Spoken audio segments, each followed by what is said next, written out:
दिव्य ज्योति जागरण वालों अज गुरदासपुर के लगते इलाके मालोवाल विच एक नशा मुक्ति रैली का आयोजन किया गया। देखो लाइव तस्वीर A to Z Punjab news channel तो खास रिपोर्ट रमेश भाटिया ते वनीत आनंद की बटाला तो।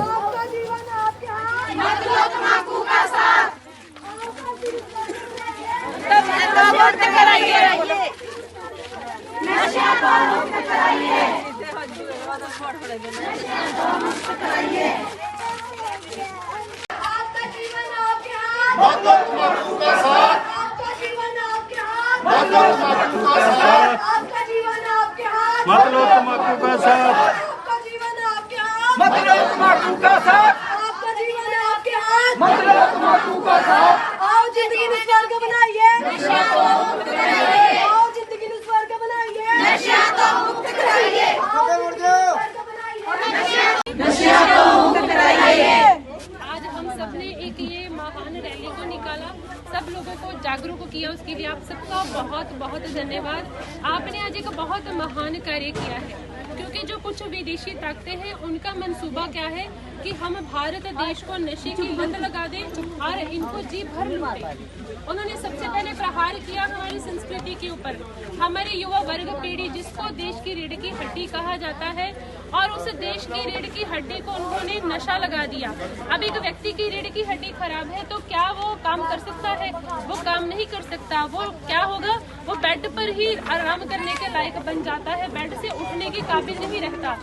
और उस देश का युवा वर्ग जो नशे की गर्त में जा चुका है, जिसको देश की रीढ़ की हड्डी कहा, अगर वो ही नशे में चला गया तो वो देश तरक्की कैसे करेगा? और ऐसा सोच करके उन विदेशी ताकतों ने हमारे युवा वर्ग को नशे की दलदल में धकेल दिया।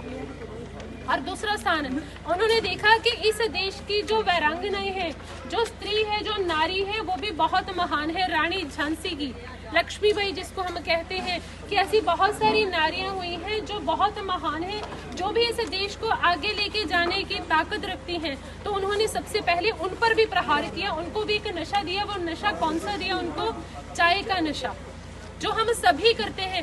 और आपको मैं बता देना चाहती हूँ, एक व्यक्ति जो सिगरेट पीता है, सिगरेट के अंदर निकोटीन पाया जाता है, और वही निकोटीन का धुआं चाय की जो पत्ती है उसको दिया जाता है। एक व्यक्ति सिगरेट पीता है और एक नारी चाय पीती है, दोनों के अंदर सेम लक्षण पाए जाते हैं। यदि आप अपना ब्लड टेस्ट करवाएंगे तो आपके ब्लड के अंदर ये कण पाए जाएंगे। हम भी उतने ही गुनाहगार हैं, इसलिए हमने नशों से अपने जीवन को तो मुक्त करवाना ही है और इस देश को भी करवाना है, क्योंकि हम क्या है, इस देश के नागरिक हैं। हम देखें हमारे इस देश के अंदर कितने महान लोग हुए हैं। रानी लक्ष्मीबाई जिसने अंग्रेजों के विरुद्ध लड़ाई को लड़ा। हमारे इस देश के अंदर अगर युवा वर्ग के अंदर देखा जाए तो भगत सिंह, जो बहुत छोटी आयु के अंदर देश के लिए लड़े, देश को आजाद करवाने के लिए लड़े। क्या आज हमारा देश आजाद हो चुका है? हमारा देश आजाद नहीं हुआ। हमारे देश आज भी गुलामी की जंजीरों में जकड़ा हुआ है। वो कौन सी गुलामी की जंजीरें हैं? वो कोई और नहीं, सबसे बड़ा नशा है। हमारे देश के अंदर ऐसी ऐसी कुरीतियां पाई जाती हैं, और उनमें सबसे बड़ी कुरीति नशा ही है, जो आज हर वर्ग के लोगों को खा रहा है। इसलिए बच्चा अब स्कूलों में जाकर देखें तो छोटे छोटे बच्चे जिनको भी अपनी जिंदगी का ज्ञान नहीं है, और वो भी नशे की गर्त के अंदर जा रहे हैं। युवा वर्ग के लोग वो भी नशे के अंदर जा रहे हैं। वृद्ध लोग, उनको भी नशे की लत लगी हुई है। और फिर ये देश आगे कैसे बढ़ेगा?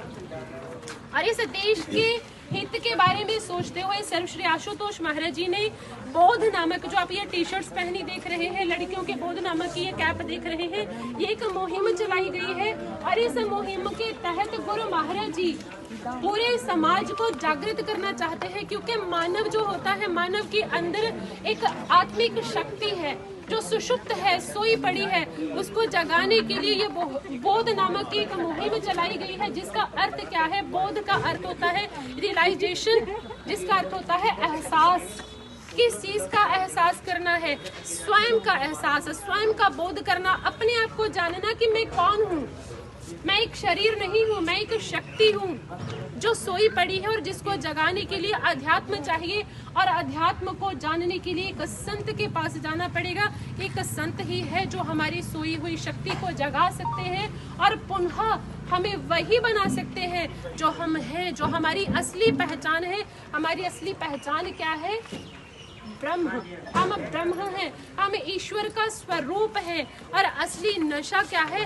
वो प्रभु के नाम का नशा है, जिसको करने से हम जीवन में सोएंगे नहीं। जो ये बाहरी नशा हम करते हैं, उसको खाने के बाद तो निद्रा आती है, हम सो जाते हैं, आलस्य आता है, वो हमें नशा सुला देता है। लेकिन जो प्रभु के नाम का नशा है वो सुलाता नहीं है, वो तो बल्कि जागृत करता है।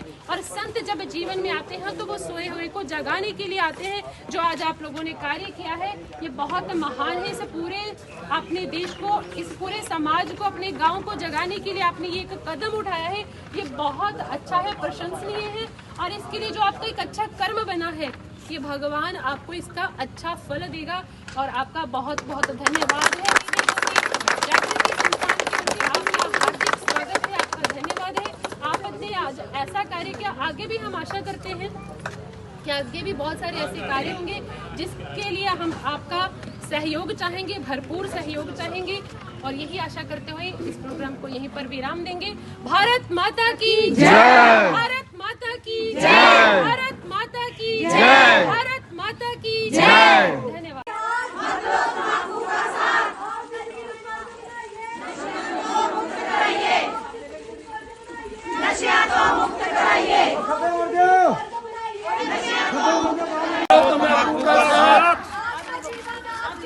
मतलब तम्बाकू का साथ, आपका जीवन आपके हाथ, मतलब तम्बाकू का साथ, आपका जीवन आपके हाथ, मतलब तम्बाकू का साथ, आपका जीवन आपके हाथ, मतलब तम्बाकू का साथ, आपका जीवन आपके हाथ, मतलब तम्बाकू का साथ।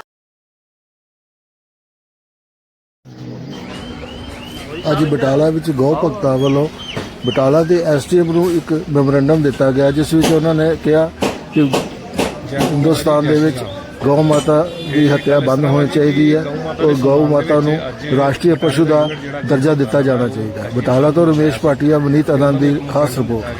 ਜਿਹਦੇ ਵਿੱਚ ਸਾਰੇ ਸਾਡੀ ਸੰਸਥਾ ਦੀ ਇਹ ਮੰਗ ਹੈ ਵੀ ਗਊ ਹੱਤਿਆ ਜਿਹੜੀ ਹੈ ਬੰਦ ਹੋਣੀ ਚਾਹੀਦੀ ਹੈ। ਜਿਹੜੀ ਬਰਬਰਤਾ ਜਿਹੜੀ ਗਊ ਮਾਤਾ ਨਾਲ ਹੁੰਦੀ ਹੈ ਇਹ ਬੰਦ ਹੋਣੀ ਚਾਹੀਦੀ ਹੈ। ਗਊ ਮਾਤਾ ਨੂੰ ਰਾਸ਼ਟਰੀ ਜਿਹੜਾ ਵਾ ਪਸ਼ੂ ਦਾ ਦਰਜਾ, ਜਿਹੜਾ ਮਾਤਾ ਦਾ ਰਾਸ਼ਟਰੀ ਮਾਤਾ ਦਾ ਦਰਜਾ ਦੇਣਾ ਚਾਹੀਦਾ ਵਾ। ਤੇ ਜਿਹੜਾ ਵਾ ਇਹਦੀ ਕਿਲਿੰਗ ਬੰਦ ਹੋਣੀ ਚਾਹੀਦੀ ਹੈ।